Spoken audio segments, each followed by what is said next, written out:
Shalom, saudara-saudariku yang terkasih dalam Tuhan kita Yesus Kristus. Pada hari ini kita akan mendengarkan renungan dari Injil Markus pasal 16 ayat 15 hingga ayatnya yang ke-20.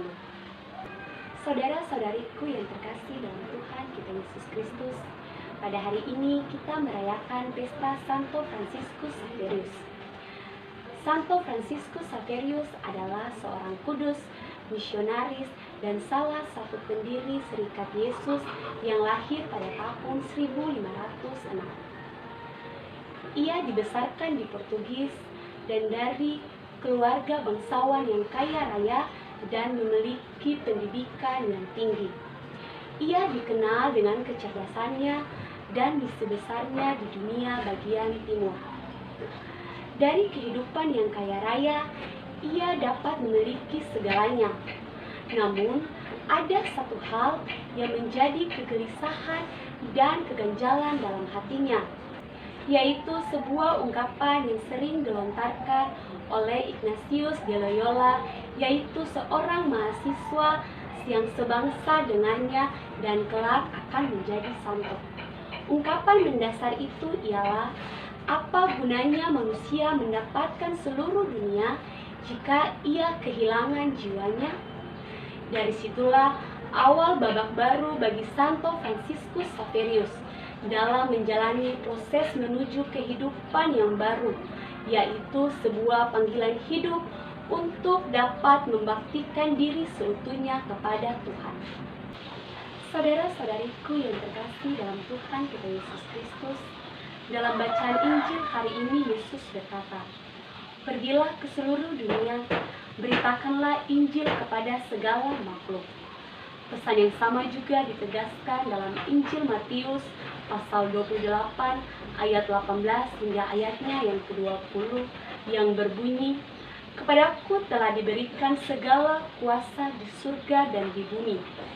Karena itu, pergilah, jadikanlah semua bangsa muridku, dan baptislah mereka dalam nama Bapa dan Putra dan Roh Kudus. Dan ajarlah mereka melakukan segala sesuatu yang kuperintahkan kepadamu. Dan ketahuilah, aku menyertai kamu sampai kepada akhir zaman." Tuhan Yesus sudah menetapkan bahwa Injil harus diberitakan kepada semua suku bangsa di dunia. Pada zaman Tuhan Yesus, pewartaan Injil dilakukan secara verbal, bahkan face to face. Jadi bagaimana cara kita untuk dapat memberitakan Injil ke seluruh penjuru dunia? Haruskah kita menjadi seorang misionaris? Atau haruskah kita menjadi Santo Fransiskus Xaverius? Di tengah kemajuan teknologi komunikasi dan informasi yang semakin canggih saat ini, kita dapat memanfaatkan kemajuan teknologi tersebut, khususnya media internet. Internet saat ini sangat mudah digunakan. Segala informasi pun dapat dengan cepat kita ketahui hanya dengan hitungan detik.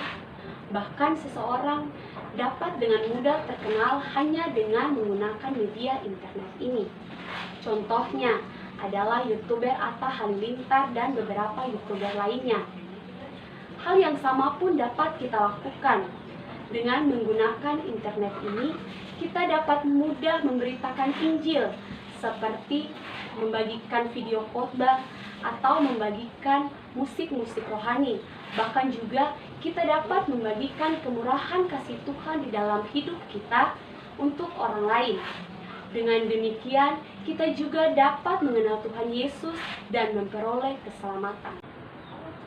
Saudara-saudariku yang terkasih dalam Tuhan kita Yesus Kristus, Allah menyelamatkan manusia dengan cara mengutus hamba-hambanya atau gerejanya untuk mengabarkan Injil. Seperti ada tertulis, "Pergilah, jadikanlah semua bangsa muridku." Dalam bacaan pertama hari ini, Paulus kembali mengingatkan bahwa celakalah kita jika kita tidak memberitakan Injil. Dari pernyataan ini, marilah kita belajar bersama tentang tanggung jawab untuk terlibat secara proaktif dalam penginjilan. Mengapa celaka jika kita tidak memberitakan Injil? Yang pertama, karena semua manusia membutuhkan keselamatan. Tujuan Paulus memberitakan Injil supaya boleh memenangkan sebanyak mungkin orang berdosa bagi Kristus. Istilah supaya dapat memenangkan atau menyelamatkan diulang sebanyak 6 kali. Dan merupakan penekanan Paulus tentang tujuan penginjilan. Mengapa? Karena semua manusia telah berbuat dosa, dan upah dosa adalah maut. Tetapi karunia Allah adalah hidup yang kekal dalam Kristus Yesus. Yang kedua, karena memberitakan Injil adalah kewajiban setiap orang Kristen. Paulus memakai frase memberitakan Injil adalah suatu keharusan dan mutlak untuk dilakukan. Amanat tersebut diterima pada saat perjumpaan pribadinya dengan Kristus. Semoga renungan yang telah kita dengarkan dapat menguatkan iman kita. Dan semoga semangat misionari Santo Fransiskus Xaverius selalu menjadi inspirasi dan motivasi dalam karya pelayanan kita. Semoga demikian. Amin.